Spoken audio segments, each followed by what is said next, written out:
Sometimes I just love a movie that makes no sense. And this one is chock full of it.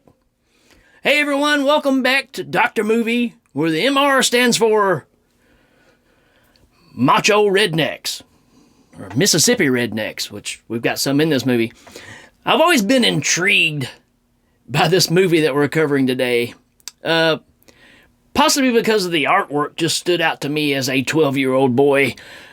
Let's just face it, it scared me. It's funny whatever scares you as a kid, and I'm going to follow this up with kind of a little mini episode of what horror is, but it's funny that when something impacts you as a young, influential person that's learning everything, how even after you grow up, it's still kind of scary to you. Even if it's a crappy old movie, it still remains kind of scary to you for some reason. It's always in the back of the mind. So this movie is one that haunted me as a kid, even though I hadn't seen it a lot, and it is The Beast Within from 1982. That's right, from the director that brought us The Howling 2. So what else do you want, right? So this movie kicks off in 1964 in Mississippi, and we got a newlywed couple that's driving to their honeymoon hideaway, and they end up getting their car stuck in the mud. And while the husband runs off to get help, the lady is raped out in the woods by some kind of humanoid beast that was apparently locked up in some abandoned house in Mississippi. Now, in most cases, this is a pretty far stretch, but being that it's in Mississippi, I'll let it slide. And also, this is something that you saw a lot of in the early 80s, that movies were really rapey for some reason. You don't really see that a whole lot now, which I'm not saying that it's a bad thing either, but it's definitely something you saw a lot in these early 80s flicks. But anyways, when the husband makes his way back with a tow truck, he finds his wife laying out in the woods completely naked and unconscious, and looks like she's pretty badly hurt. Now, there's a physics problem here, right? I'm talking about the rape scene. I'm not going to get into all that. I'm not going to show you scenes of it. But if you watch the movie, you'll know exactly what I'm talking about, because I don't know. It doesn't make a lot of sense. Just like I said at the beginning of the movie.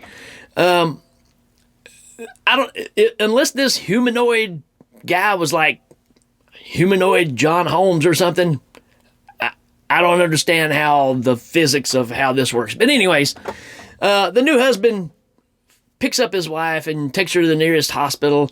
And while they're driving off in the night, you hear a couple of gunshots off in the distance. And then it just jumps to 17 years later. And the same couple, who's now older, is talking to a doctor about their son, who's apparently dying. There's something wrong. They can't figure out what's wrong with him. It's an unexplained anomaly of what's happening. And it causes the parents to realize that they need to go back and figure out what happened all these years ago, if it led to some kind of disease or deformity. Again, the lady never really sees what happens when all this is going on, so we don't know that she doesn't really know that it's some kind of beast, I guess. But they're trying to go back to the town where all this happened, or close to it, and figure out what happened to save their son. Now, speaking of the son, at this point he's having a fever dream, which really looks like the first Evil Dead movie, where he goes into this abandoned house where humanoid Holmes was. And let's talk about this guy for a second. Now, I know in other movies we take a younger actor that's in their career and pass them off as teenagers in these movies. This movie is a little drastic. I mean, this guy looks like he's in his 30s, but you put him in a school leather jacket and blammo, he's a teenager again. So, hey, let's try this theory. Blammo, right? I can pass for 17. Anyways, back to the movie. So the parents are trying to figure out who Demon Dirk Diggler is so they can track him down and find out if he has any unusual health problems. You think? For the record, the dad in this movie is the same guy that tried to kill off RoboCop, so he doesn't really seem to have a very good track record already. But they go to this little town and they go to the city archives and they talk to the mayor and all these officials of the town, and they're all staying pretty tight-lipped. But Mike's parents find out about, looking through the archives in the newspaper, about this murder that happened at the same time or the same date as their incident happened. And it was about the murder of a local coroner there who, his name is Lionel Kerwin, right? So Lionel's the brother of both the judge and this newspaper guy that they're talking to. So this town is, small town, close-knit kind of thing, right? So you're finding out this guy died the same day. And now the craziness begins because Michael, the son, gets up and just breaks out of the hospital. Not that you have to break out. And he drives out to the house where he dreamed about, which I find very comical because how do you know where this house is, right? I know I can overlook the fact of, knowing where it is. I'm overlooking the magical powers of the letter jacket, folks. I think that's what it is. He puts on the letter jacket and instantly knows where the house is in some other town that he hadn't been to in his whole life. Anyways, he goes in the old abandoned house and opens up the Evil Dead trap door in the floor and lets his humanoid father out, supposedly, I guess. You think that's crazy? Suck on this.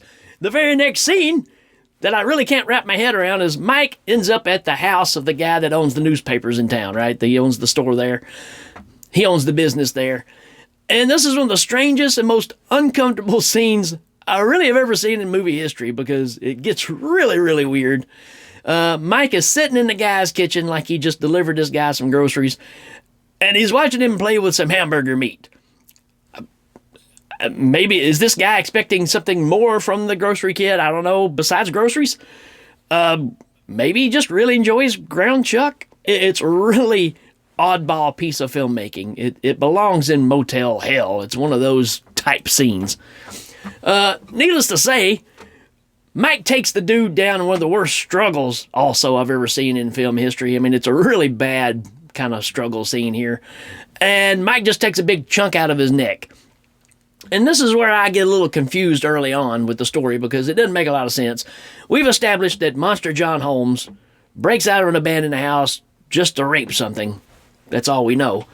But this guy apparently craves human flesh. Imagine if Mike had had his dad's spontaneity. Boy, we'd have a whole different type of situation in the kitchen, wouldn't we?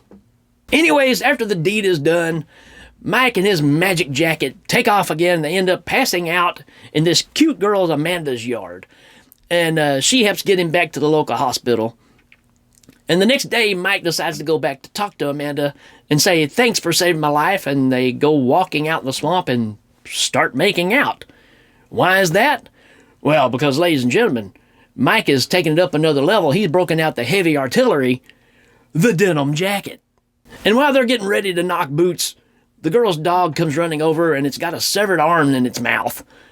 And it turns out there's about 36 bodies of bones out in this area, in this swamp.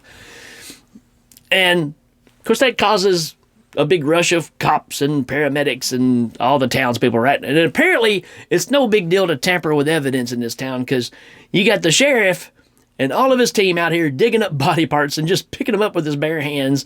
And they're going, hey, Sheriff, look what I found. It's pretty hilarious, actually.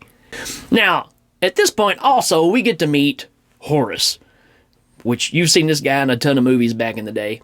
And he's Amanda's father, who is not a fan of 30-year-old teenagers in denim jackets. And at this point, the sheriff and Mike's dad and the local doctor decide to go talk to the coroner and say, hey, we got all these body parts missing. You got any idea of what's going on? And they go talk to this guy who looks like the tall man's little brother. And he's tight-lipped as well. So if we haven't got strange enough for you yet, now it's time for that left turn at Albuquerque, because Michael Presley wakes up in his sleep, and he's a hunk of burning sweat, and he walks downtown and finds a guy named Tom, and actually calls him out by name. So we find out that at this point that Mike is somehow possessed by a guy named Billy Connors. And we get the story of his return, and it's that of like the cicadas. Yeah, the cicadas. That's another whole thing in this movie that, whatever.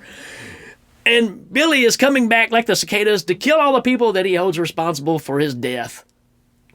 Confused yet? I am.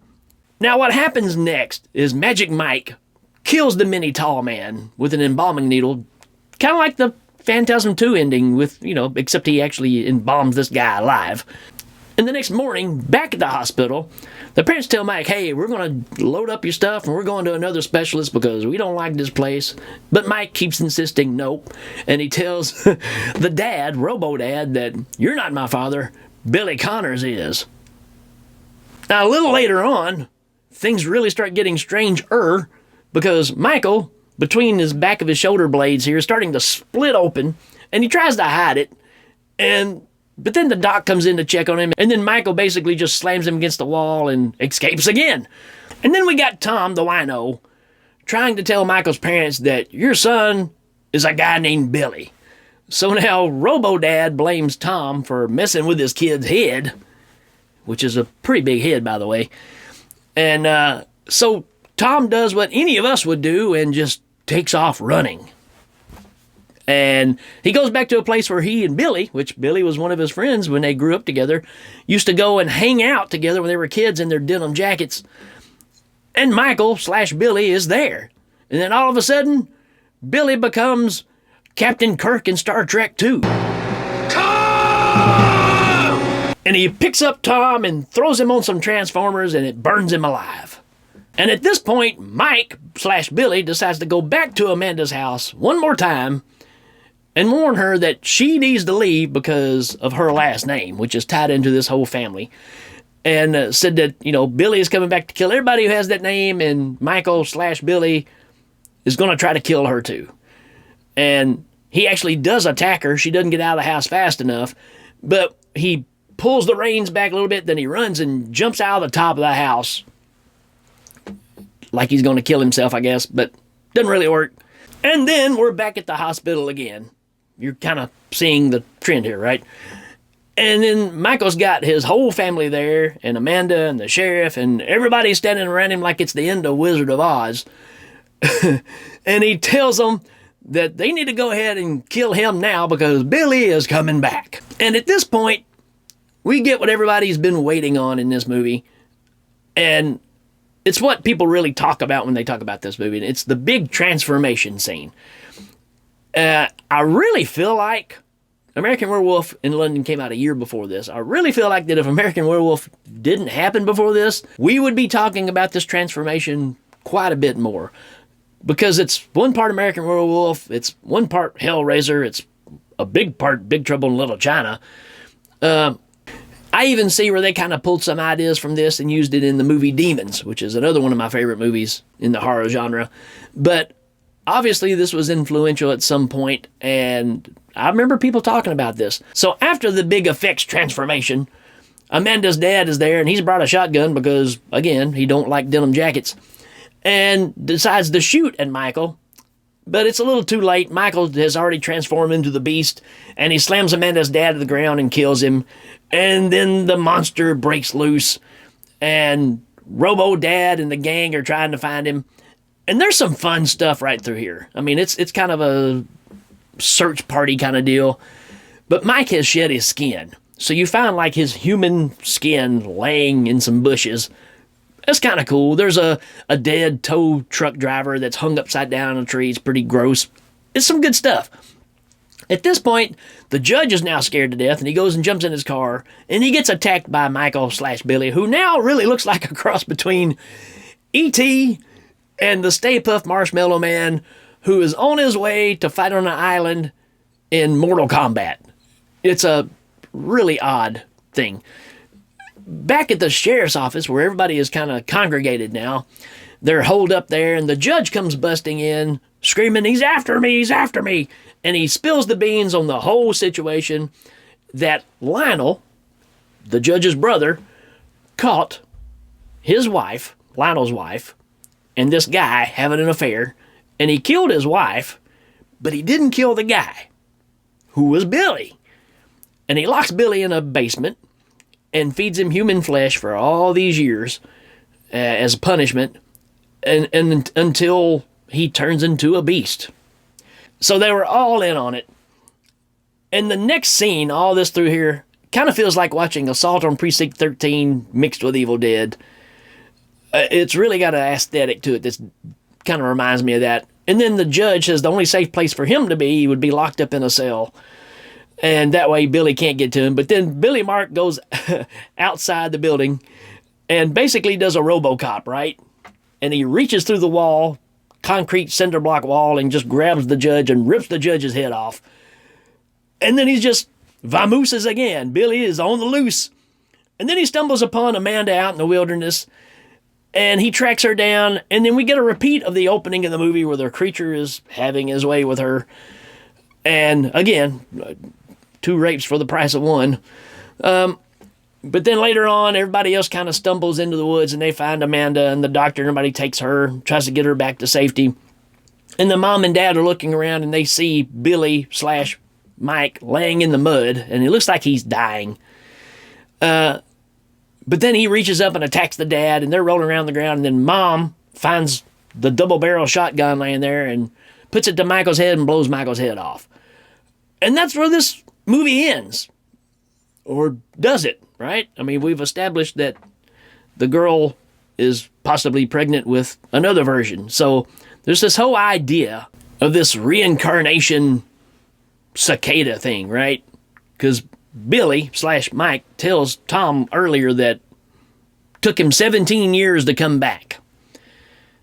Kind of reminds me of the Hellraiser idea, right? Look how hard Uncle Frank tries to come back, how long it takes him. It's a difficult path.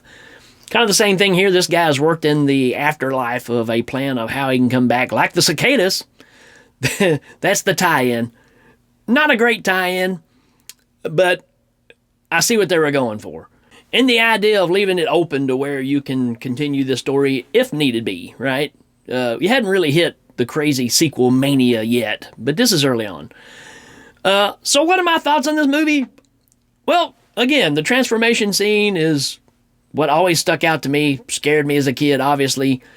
Yeah, we can do a lot of it probably better now, but for the time, you didn't see anything like this besides American Werewolf, which really set that bar really high. There's some really good actors in this movie, but not good acting. The acting is pretty bad, and I really think the guy playing Mike is really the weakest. His acting's not good. He does good on the anger stuff and the transformation and all that kind of stuff, but his regular acting is not so great. With the effects being as good as they are, there is some shots of the monster as well that does hurt it. And the final creature to me is not as scary as the transformation scene, or even some of the stuff where Michael is trying to control the anger inside. But if anything, what really hurts this movie is the music, which is great music. I just don't think it's right for this movie. It's a great score, it's a great soundtrack, but I just don't think it works with this movie. It feels more like a TV police drama than anything else. And it's a sign of the times of the music right here, because it's really starting to change, right? Because you had Argento starting to use Goblin in some stuff. We're getting away from using the orchestral type setup to design the sound. And it really is too much at times in this. I mean, you almost expect Scooby-Doo to come out and hear a kind of sound in the middle of it. And it really, this movie struggles with what it really wants to be. It's a ghost revenge movie part of the time. It's a murder mystery sometimes. It's a throwback to 50s schlock, kind of like I Was a Teenage Werewolf type storyline. And the tone and twist and turns of the story, a lot of this you really could leave out. It's almost too much stuff for one movie, and you start going, wait a minute, it don't make any sense. The idea of feeding dead people to a person until they become a monster seems like a long stretch just to have an antagonist. And I know this is based off of a book, but, you know, that's kind of hard to go, oh, okay, that totally makes sense. It's amazing how a movie can push so many buttons, like the rape scenes in this, the transformation scenes, the getting locked up in the sheriff's office scene I think is really good. They're good highlights, but there's certain elements that you could really just take out of this as well, and you'd be perfectly fine. I think it's a great one-time view movie, but not one that you'll go back and revisit a lot. But I think it's good to go back and see the effects that were done in this movie, because obviously it led to the explosion of the effects that we're going to have in the next years coming up throughout the rest of the 80s decade. In that case, it was pretty groundbreaking. So there you go, folks. There's me covering a movie that is one of those that stays in the back of your mind of you're still a little bit scared of and you really don't even know why. So, would love your input on this. What do you think about this movie? If you've never seen it, let me know if you're going to check it out. If you don't like the movie, that as well. Be glad to share some of your input on this show. Folks, we will check you later.